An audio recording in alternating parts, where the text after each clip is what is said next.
Setting rows on point means that the rows will be diagonal rather than horizontal.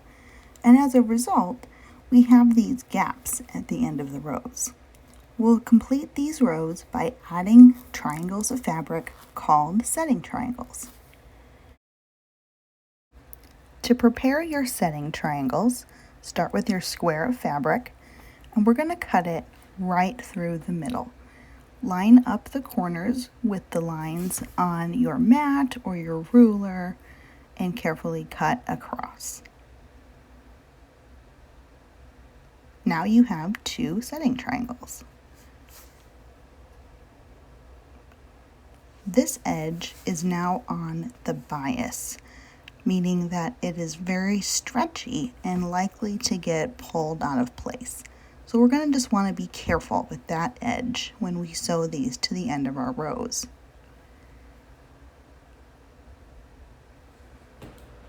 We'll repeat this for the triangles that go on the very corners.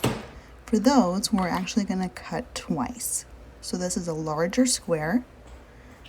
We'll cut right through the middle as before, and then carefully rotate and cut the other direction as well.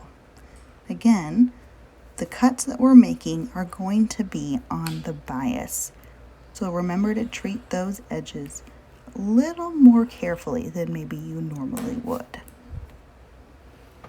Now you have 4 corners.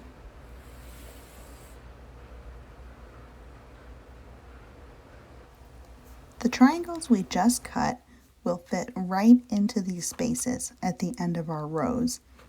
Notice that the bias edge I pointed out will be the outer edge of your quilt. Again, that's okay. Just remember to not pull or stretch those edges as you're sewing these together. This is the first row of my quilt, and I have a setting triangle for both sides. Notice that the triangles are pointed the same way.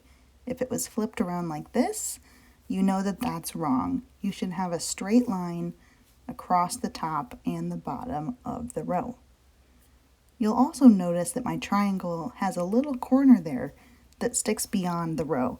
That's normal. It's called a dog ear, and that's going to help us at the end. Now we're ready to sew. That dog ear is, again, going to stick out past the edge of your block. That's okay. Just keep going right off the edge. Here's what our rows look like now that we've added our setting triangles. You'll see that the edges don't quite align. That's okay. They will once we sew these rows together, and then we'll trim up anything that's not quite even. I do recommend that you use pins when putting these rows together. I've pinned where my corners will be, and then I've pinned the edge of that setting triangle. See how the dog ears are going to overlap right there? I know it looks a little unusual, but it's going to come out just fine.